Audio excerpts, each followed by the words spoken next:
This video series will cover the whys and hows of making a simple, edited video using free software. The purpose of a video. Typically, the teaching of concepts is done face-to-face and in the moment.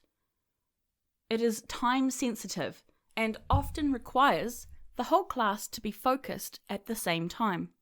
It has the benefits of the teacher being able to react to questions or the general atmosphere, and pivot their teaching as needed.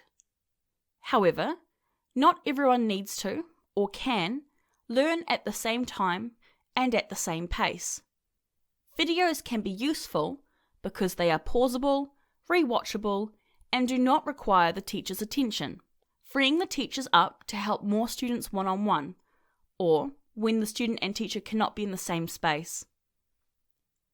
Now, we don't want to turn into a one-man show, where you create a series of lectures on a topic. Those educational tools already exist. Use them rather than reinventing the wheel.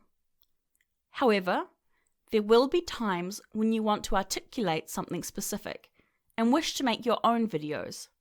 In that case, there are 5 steps to creating a video.